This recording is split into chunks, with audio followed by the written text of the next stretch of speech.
안녕하세요. 만나서 반갑습니다. 여러분들과 앞으로 식품위생학을 같이 공부해 나갈 김지연입니다. 자, 오늘 이제 우리 올해 있을 2025 위생사 시험을 대비하려고 식품위생학 이제 준비를 시작을 해야 되는데요. 자, 이 식품위생학이라는 과목을 우리가 앞으로 어떻게 준비해야 될지, 어떤 것들을 위주로 공부해야 될지 이런 것들을 먼저 진도 나가기 전에 간단히 좀 살펴보고 그 다음에 우리 이제 본격적으로 진도를 나가도록 하겠습니다. 그래서 오리엔테이션부터 먼저 진행을 하는데요. 이 식품위생이라는 과목은요, 전체 우리 여러분들이 위생사 시험 과목 중 5과목 중에 한 과목이라고 생각하시면 돼요.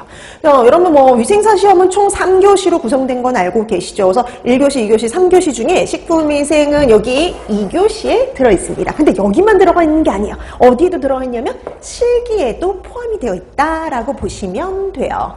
자, 여러분 1교시는요. 법규, 그 다음에 환경위생, 그리고 위생곤충 이렇게 해서 총 얘 같은 경우는 105문항이 되고요. 이 105문항을 여러분들이 90분 만에 다 끝내야 돼요. 그럼 105문제를 90분에 다 끝내고 답안도 작성을 하셔야 돼요. 근데 우리가 문제는 왜 105문항인데 시간은 90분밖에 안 돼. 1분도 안 돼서 다 풀고 그 다음에 답안도 작성해야 되는데 되게 짧은 시간 같지만 생각보다 길어요. 여러분들이 보통 문제를 다 풀고 그다음에 답안을 작성하고도 보통 시간이 남아서 검토까지 할 수 있는 경우가 대다수라 생각하시면 돼요. 그 소리는 뭐냐? 문제가 되게 복잡하고 긴 문항이 나오는 게 아니라 짧고 바로 답을 찾을 수 있는 문항들의 문제들이 훨씬 더 많이 출제된다라고 생각을 하시면 됩니다.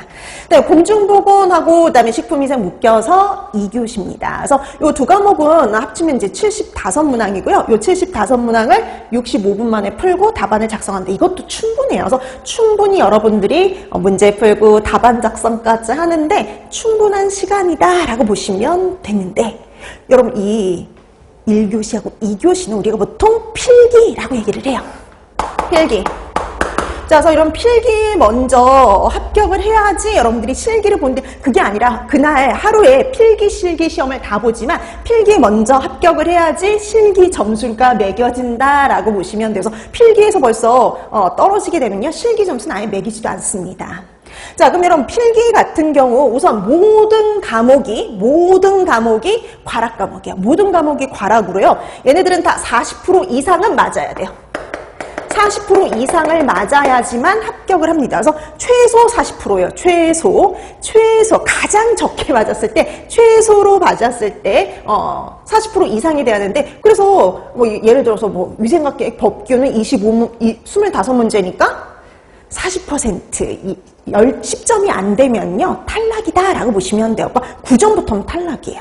자, 그 다음에 식품위생 같은 경우 40문항이니까 40%니까 16점이죠. 그래서 16점 미만이면 탈락 이렇게 보시면 되는 겁니다. 자, 이렇게 해서 모든 과목이 과락이라고 생각하시면 돼요. 그래서 최소 다 이 점수 이상은 맞아야 되는데 근데 딱 이 점수만 맞아가지고는 또 탈락이에요. 왜냐? 전체 총합 우리가 이제 이 필기가 총 180점 만점이거든요. 그 180점 만점 중에 60% 이상이요. 60% 이상. 자, 그래서 이 총점이 60% 이상을 맞아야지 필기 합격이에요. 그러니까 최소 40% 이상. 그 다음에 총점이 60% 이상, 108점 이상이어야지 합격할 수 있다. 이렇게 보시면 돼요.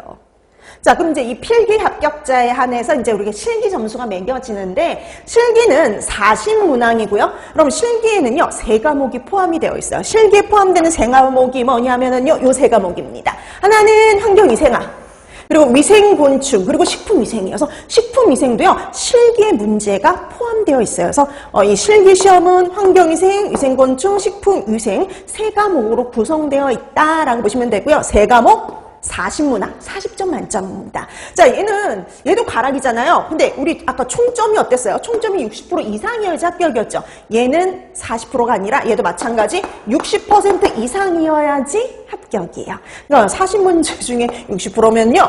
24점 이상이 돼야 됩니다. 24점 이상을 맞아야지 합격 이렇게 보시면 돼요. 자, 그럼 이거예요. 우리 필기 108점 이상. 그 다음에 실기 24점 이상을 맞아야지 합격할 수 있다라고 보시면 되고요. 그 다음에 자신 없는 과목들이 있을 거예요. 여기서 이제 자신 없는 과목들이 있을 건데 그런 자신 없는 과목들도 최소한은 40% 이상은 맞아야 된다라고 보시면 됩니다. 솔직히 여러분 식품위생 때문에 떨어지는 경우는 극히 드물다라고 보시면 돼요. 거의 없는 편. 그러니까 이 식품위생이요 16점이 안 돼서 떨어지는 경우는 극히 드물다라고 보시면 돼요. 그러니까 보통 과락으로 떨어지는 것보다는